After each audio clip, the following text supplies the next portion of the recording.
ሄሉና ቢኒ መሀል ገብቶ እንግዲህ ለመጣላት እየሞከረች ነው። አሁንም የቢኒ ጓደኛ ማለት ነው። ሄሉ ወደ ነበረች ወደ ሰላማችን እንመለስ ብሎ እንግዲህ ሰላም ለመፍጠር እየሞከሩ ነበረ ማለት ነው። እንግዲህ ወረኛ ምንም ቢያወራ ምንም ቢያሽቃብጥ ቢኒና ሄሉ ሰላማቸውን አውርዶ አንድ ላይ እንደነበረ እንደ በፊታቸው አንድ ላይ ለመሆን ነው የሚፈልጉት ማለት ነው። ቢኒም ሄሉም እንደዛ ነው የሚፈልጉት ማለት ነው። አንቺ መሀላቸው ገብተሽ አሽቃብጪ መልካም ነው። ከመሀላቸው ውጪ፣ ወደ ሄድሽበት ቦታ ሂጂ እባክሽ። ልጆች መሀል አትግቢ፣ አትግቢ፣ መሀላቸው አትግቢ።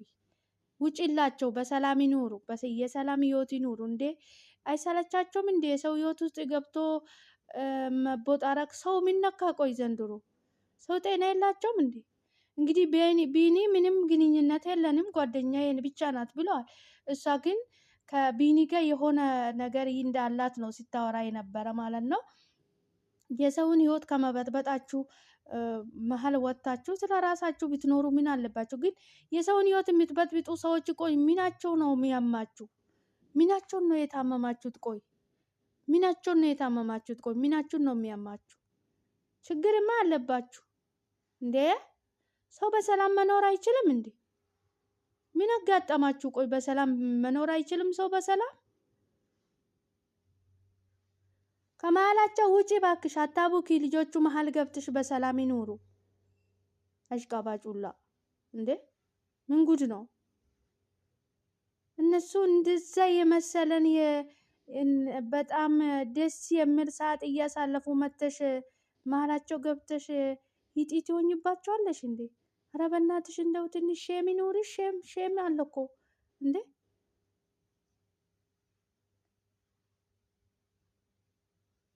እናንተ ወደ ፍቅራችሁ ሰላማችሁን አብሱ።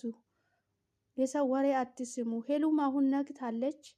በፊት ዝም ብላ ቦግ ቦግ ነበረ የምትለው፣ አሁን ተረጋግታለች። ቀስ ብላ መዳመጥ ጀምራለች ማለት ነው። እነሱ መቼም አይራራቁም። አንቺ አትድከሚ፣ ከመሀላቸው ውጭላቸው፣ ጥርግ ብለሽ ውጭላቸው። እንዴ ምን ጉድ ነው? ሰው በሰላም መኖር አይችልም እንዴ? አረ ዞር በይላቸው እናቴ። እንዴ ጉድ እንዳለት ያደረገ ሰው እንዴ! ሰው ምን ነካ? ቆይ ምን አጋጠማቸው? ውጭላቸው ከመሀላቸው። ልጆቹ በሰላም ይኖሩ እንዴ! ሰው ሰላም ሲሆኑ የሚያማቸው ብዙ ሰዎች አሉ። ምን እንደምትፈልጉ ራሱ አይታወቅም ከሰው ህይወት ውስጥ። ስለ ራሳችሁ ህይወት እኮ ብትጠየቁ አሁን አንድ ነገር አትመልሱም። ለሰው ህይወት ግን መከራችሁን ትበላላችሁ። መስተዋሉን ይስጣችሁ። እንደዚህ አይነት ሰዎች በጣም ትገርማላችሁ ማለት ነው። በጣም በጣም ነው የምትዛዝኑት፣ የምትገርሙት። ልቦና ይስጣችሁ። ሰው ከልጆቹ ህይወት ውጭ ላችሁ። በእናትሽ አትበጥብጫችሁ። ገብተሽ አታቡኪ። ራቅላቸው፣ ከህይወታቸው ራቅ በይ። ራቅ ብለሽ ውጪ፣ ማትመለሽበት ቦታ ሂጂ። አይደብርሽም እንዴ? ደግሞ ለእኔ ነው የተዘጋጀ ትላለች እንዴ? እውነትሽን ነው እንዴ? ሰው እንዴት ነጭ ውሸት ይዋሻል? ነጭ ውሸት ይዋሻል እንዴ? ለካ እንደዚህ ግግም ያለ ነጭ ውሸት። ኧረ ጉድ ነው ዘንድሮ አለ። እባክሽ ከቻልሽ ከህይወታቸው ውጪ። የምን ከቻልሽ ነው? ውጭላቸው፣ ውጭላቸው፣ በሰላም ይኖሩ። እንዴ ምን ነካሽ? ምን አጋጠመሽ? ራቅ ብለሽ ውጪ ከህይወታቸው።